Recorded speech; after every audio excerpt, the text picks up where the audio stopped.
window, watching my parents' Mercedes pull into the modest parking lot.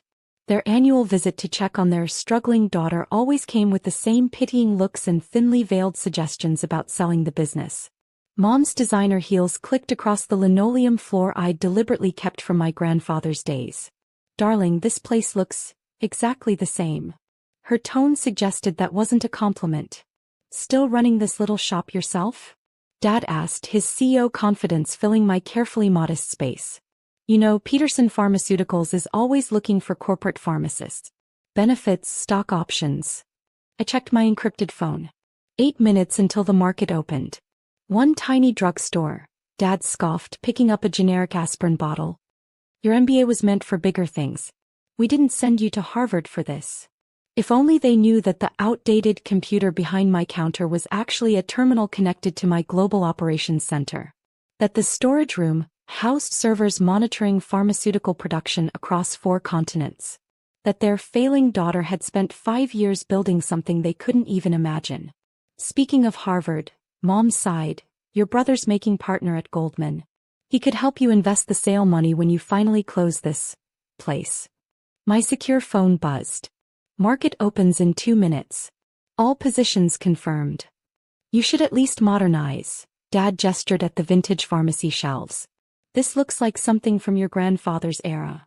"Grandfather taught me everything I needed to know," I replied, watching the clock. "About patience. About looking beneath the surface. About building something lasting." The old TV in the corner, deliberately kept for this moment, flickered with breaking news. "Major pharmaceutical merger. Unknown CEO acquires industry giant." Dad's criticism faltered mid-sentence. Mom's perfectly manicured hand froze on her designer purse. My phone lit up. "Board meeting in 10, Madam Sue. Private jet standing by."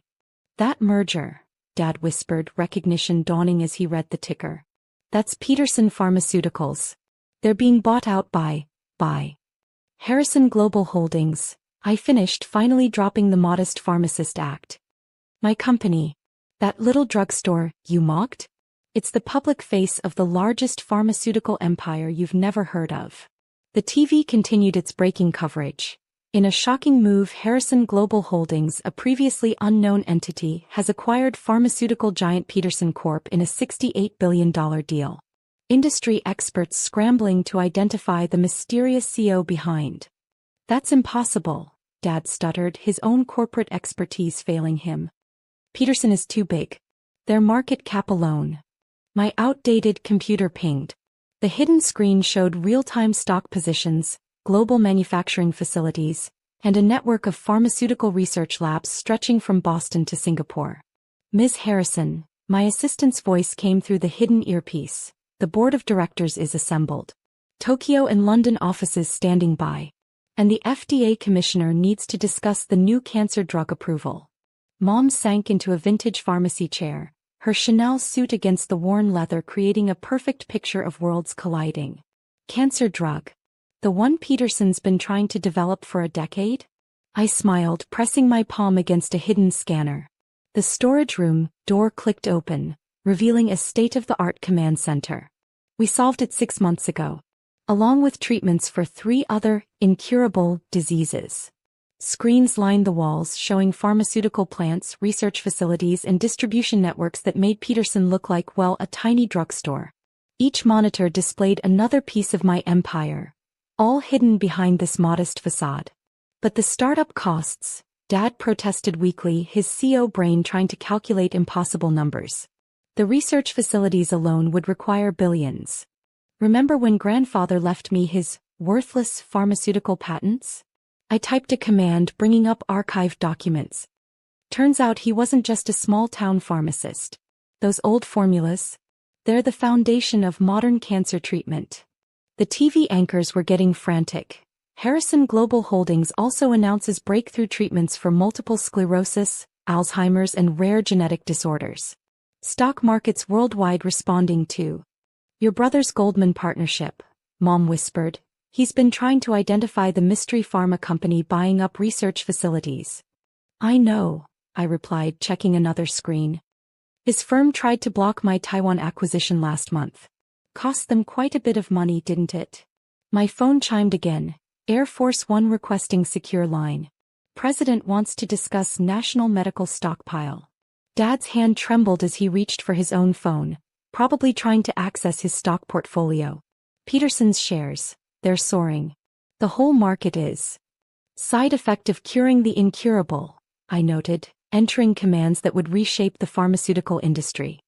Turns out grandfather's old-fashioned approach to medicine had merit. While Peterson chased profits, we chased cures. The hidden elevator hummed to life. Your helicopter is ready on the roof, ma'am. The board's waiting. You should join me, I told my shell-shocked parents. See what your struggling daughter actually built. Unless you'd rather stay here and count generic aspirin bottles. The private helicopter lifted off from my tiny drugstore's hidden rooftop pad, giving my parents their first aerial view of what I'd actually built. The modest pharmacy was just the tip of a massive research complex, most of it buried underground. State-of-the-art laboratories stretched for acres beneath the surface, hidden from prying eyes by what everyone thought was an empty lot. Latest acquisition numbers, ma'am. My CFO's voice came through the helicopter's secure comm system. Peterson's board just realized we also control their offshore subsidiaries. They're unsettled. Dad's face, already pale, went almost white. Offshore subsidiaries? But those are hidden through shell companies.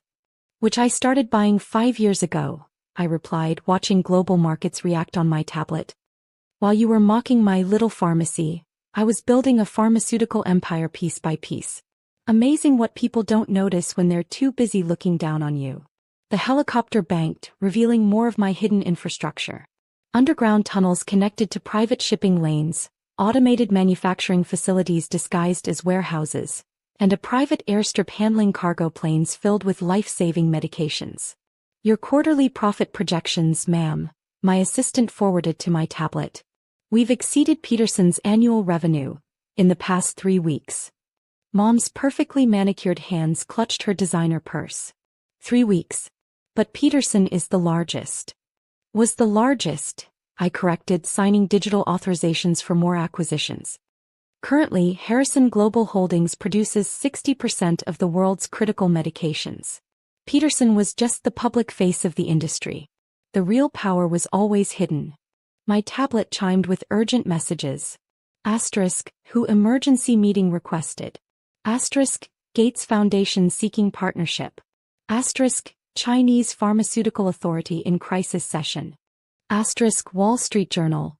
Mystery so revolutionizes global health care. Ms. Harrison, my head of security radioed, the FDA Commissioner and EU Health Committee are waiting in the main conference room. And sir, he addressed my father, your company's board is trying to reach you. Something about a complete market reorganization. Dad fumbled for his phone, suddenly remembering he was CEO of a now minor pharmaceutical company. My board, they'll want to know. That your daughter just became their boss? I smiled, watching his corporate confidence crumble. Don't worry. I'm keeping their jobs. For now. The helicopter approached our real headquarters, a gleaming tower of glass and steel, its true purpose hidden behind mundane corporate branding. Below, news vans were already gathering, trying to solve the mystery of the unknown CEO who just reshaped global healthcare. That cancer drug Mom mentioned? I pulled up the research data. We're releasing it at 10% of Peterson's plan price. Affordable healthcare tends to upset the market. Speaking of which, the helicopter landed on the tower's private helipad, where Dr. Sarah Chin, my chief of research and the brilliant mind Peterson had once rejected, waited with a team of executives. The cancer drug trials, she announced, holding up her tablet. 100% efficacy rate. The FDA's fast-tracking approval as we speak. Mom's hand flew to her mouth.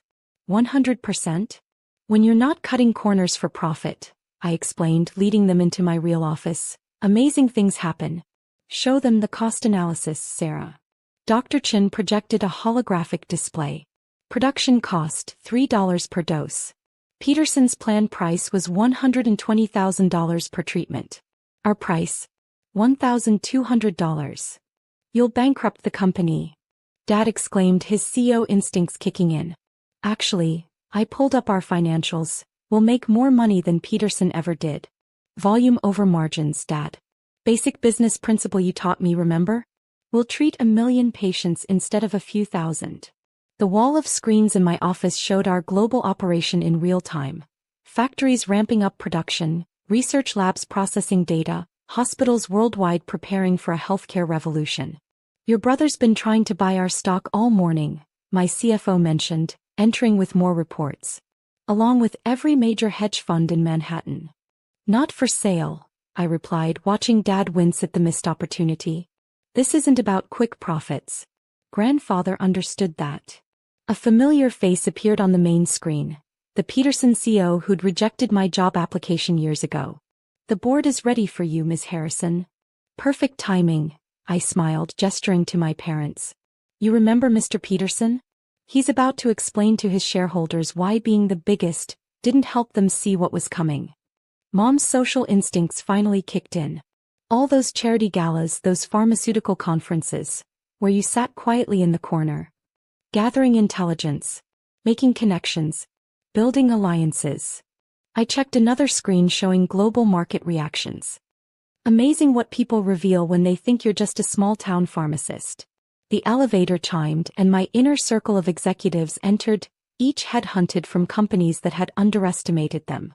Scientists, strategists, and visionaries who'd been dismissed by the old guard. The WHO's secretary is on line 1, my assistant announced. The EU Health Commissioner on line 2. And, your brother's investment firm is attempting another hostile takeover. Put the WHO through to the conference room, I instructed. Tell the EU we'll meet in an hour. And remind my brother that hostile takeovers only work if the target company's shares are public. Dad's phone buzzed, probably his board demanding answers. Mom's social calendar notifications kept pinging as her pharmaceutical society friends tried to figure out their new reality. Shall we? I gestured toward the conference room. The Peterson board is waiting to meet their